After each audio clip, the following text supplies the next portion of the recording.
बातमी आहे मानवसेवा केअर सेंटरची माणुसकी ही खरंच अतुलनीय आहे।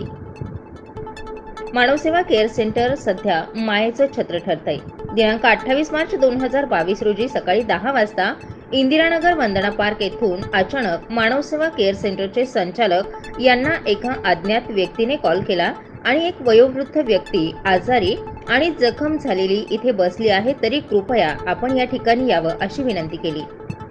आणि मानवसेवा केअर सेंटरचे संचालक श्री टी.एल. नवसागर सर यांनी क्षणाचाही विलंब न करता आपल्या बरोबर संचालिका ललिता नवसागर यांना घेऊन तात्काळ त्या ठिकाणी पोहोचले। अत्यंत बिकट परिस्थितीमध्ये एक अनोळखी वयोवृद्ध एका फुटपाथवर बसलेला दिसला, तर दाढी आणि डोक्याचे केस वाढलेले होते। त्याची चौकशी केली असता त्याच्या आधार कार्डवरून त्याचं नाव राम गोविंद देव, वय वर्ष 80 असं आढळून आलं। त्याला उचलून त्यांनी मानवसेवा केअर सेंटर वृद्धाश्रमात आणून त्याची दाढी कटिंग तसंच त्याची जखम पाहिली आणि या सर्व गोष्टी लक्षात घेऊन त्याच्या पायाला गॅंग्रीन झाला आहे, ती जखम स्वतः टी.एल. नवसागर यांनी साफ करून त्यावर ड्रेसिंग केलं। खरोखरच नवसागर दाम्पत्याचं हे कार्य अतिशय वाखाणण्याजोगं आहे। आज राजकीय, सामाजिक अशा अनेक स्तरावरून त्यांच्यावर कौतुकाचा वर्षाव केला जातोय।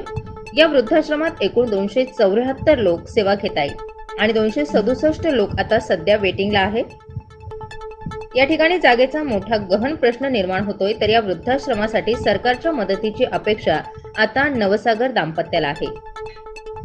सरकारच्या मालकीच्या एखाद्या भूखंड मिळाला तर अजून याहीपेक्षा चांगल्या दर्जाची सेवा देण्याची संधी आम्हाला मिळेल अशी केविलवाणी विनंती नवसागर दाम्पत्याने आता सरकारकडे केली आहे। तसंच दानशूर व्यक्तींनीही आपल्या माध्यमातून मानवसेवा केअर सेंटरला मदत करावी अशी विनंतीही त्यांनी केली, कारण नवसागर दाम्पत्याने आता समाजसेवेत आणि वृद्धांच्या सेवेत स्वतःला झोकून दिलंय।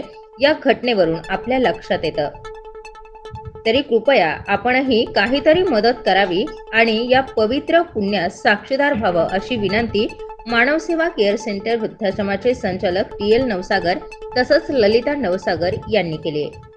नमस्कार। मागील गेल्या 2 दिवसापासून रामभाऊ देव नावाचे हे गृहस्थ इथे अत्यंत वाईट स्थितीमध्ये ते आहेत। इथे त्यांच्या पायाला जखम झाली आहे, गँग्रीन झालं आहे, त्यांना कोणी नाही आहे आणि त्या अशा परिस्थितीमध्ये कोण त्यांचा सांभाळ करेल असा प्रश्न इथे उपस्थित झाला।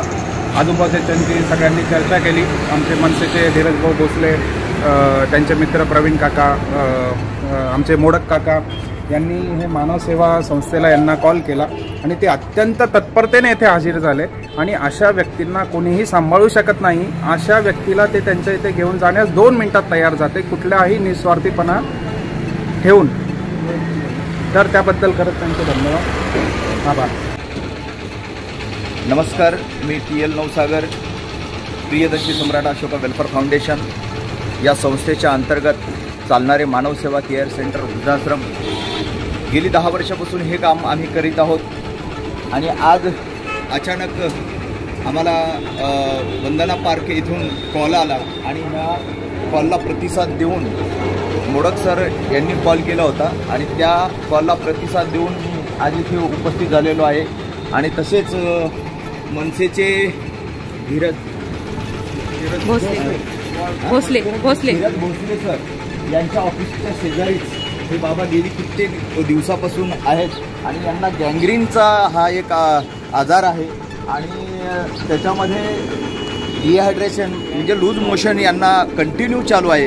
एवढी दुर्गंधी सुटलेली आहे की आजूबाजूच्या लोकांना पण खूप त्रास होतो आहे आणि जागेअभावी आम्हाला पण ह्या अशा गोष्टी करता येत नाही, तरी पण आम्ही ह्या गोष्टी आज